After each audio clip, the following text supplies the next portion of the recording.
These days, most people are like me. They hear the name Jon Snow and they think of Game of Thrones. Or they think of that British news anchor. But before there was Jon Snow, the news anchor, and before there was Jon Snow, the fan-beloved brother of the Night's Watch, there was Jon Snow with an H, the 19th century medical doctor from England. But Dr. Jon Snow has a few claims to fame, including developing early anesthetics and administering anesthesia for the Queen while she delivered 2 of her kids. But mostly, he is remembered for the way he fought cholera. In the 1850s, his timely action and clever thinking stopped an outbreak, and even though he was never recognized during his lifetime, he's now considered one of the founders of epidemiology. Our story begins in mid-19th century London, which was, in a word, gross. In 2 words, super gross. Like many cities in the 1800s, London saw a huge increase in population, and with that came a huge increase in poop, which nobody knew quite how to deal with. Sewer systems hadn't quite spread to the entire city, so in places like the Soho district,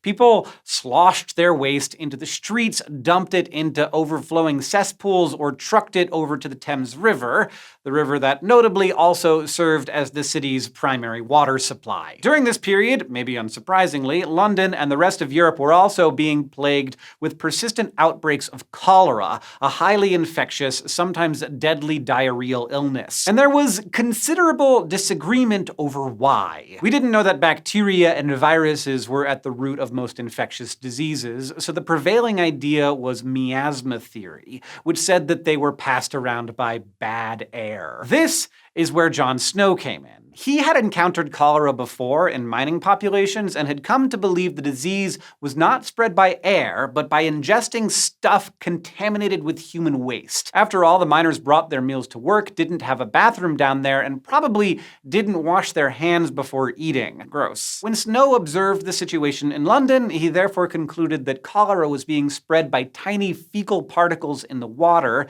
and in 1854, he got a chance to prove it. The year before, a new cholera outbreak reached a London borough near Snow's home, and it killed more than 500 people in a matter of weeks. Based on the area, Snow was suspicious of one water pump on Broad Street, specifically after his sample of the water turned up visible white flecks of organic material. So, he obtained a list of some people who had been killed by the outbreak and began talking to their families.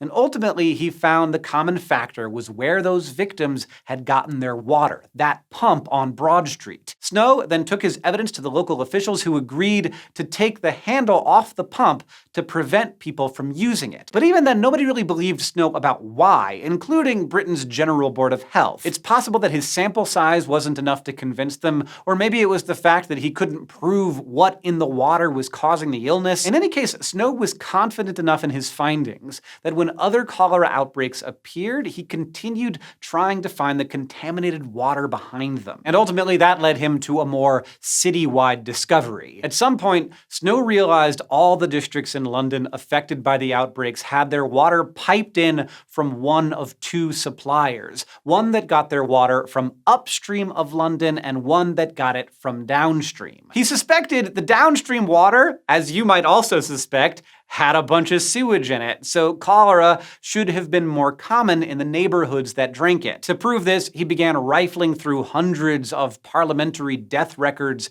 and he found that areas with downstream water had 14 times more deaths from cholera during the outbreak. Now to you, and to me, that might seem like pretty conclusive evidence that sewage equals cholera, but for various reasons, the idea still didn't catch on. And that was the end of that, or at least it was Snow's last published attempt at convincing the medical community that sewage caused cholera. He did continue to investigate it privately and do other kinds of research, but unfortunately, he died prematurely only a few years after these events. The thing is, though, Snow was very right. Cholera is typically a waterborne illness spread by sewage-contaminated water. It just took a few more decades of work and proof that microbes can cause diseases for scientists to finally prove and accept that. Thankfully for all of us, though, Snow's methods didn't fade into obscurity. Even if his work was rejected in the 1850s, his outbreak management strategies are still in use today. His idea to map the origin of cases is a technique that is currently saving lives,